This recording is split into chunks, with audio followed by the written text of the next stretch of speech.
High, অনেক দিন বাদে হঠাৎ করে মনে হলো একটা ভিডিও করা দরকার। রোজ দিন ভাবি যে আজকে একটা ভিডিও করব, পোস্ট করব, আজকে একটা ভিডিও করব, পোস্ট করব, কিন্তু কোনো দিনই মনে থাকছে না যে একটা ভিডিও করে পোস্ট করতে হবে। রাস্তা দিয়ে আসার সময় এই দিকের একটা ভিডিও করছি, ওই দিকের একটা ভিডিও করছি, বাড়িতে গিয়ে এডিট করে পোস্ট করব। বাড়িতে এসে তো আর যেমন তেমন বিছানা অবধি যেতে পারলে হয়, ব্যাস, তারপরে আর ভিডিওর কথা হয়ে যায়। তো আজকে হঠাৎ এর মধ্যে একদিন আমাদের অফিসে কারেন্ট অফ হয়ে গেছিলো। তো কারেন্টটা অফ হয়ে গেছিলো, মোটামুটি অনেকটা টাইমের জন্যই কারেন্টটা অফ হয়ে গেছিলো।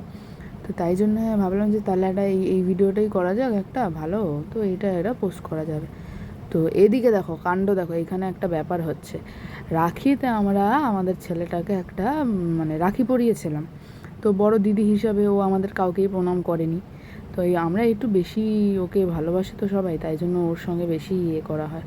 ও রাখিতে আমরা সবাই ওকে রাখি পরালাম, ও কাউকে একটাও নমস্কার করলো না। হ্যাঁ, এবার ও এই জন্যই ওই সুতপা ওর পেছনে লেগেছে যে তুই কেন ও রাখিটা পরলি, যে তোর কি একটুও বিবেকে লাগলো না যে বড় দিদিদের প্রণাম করা দরকার।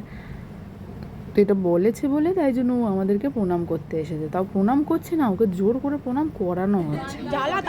তারপরে ঘটনাটা তোমরা দেখো এখানে কি হচ্ছে। তারপরে ঘটনাটা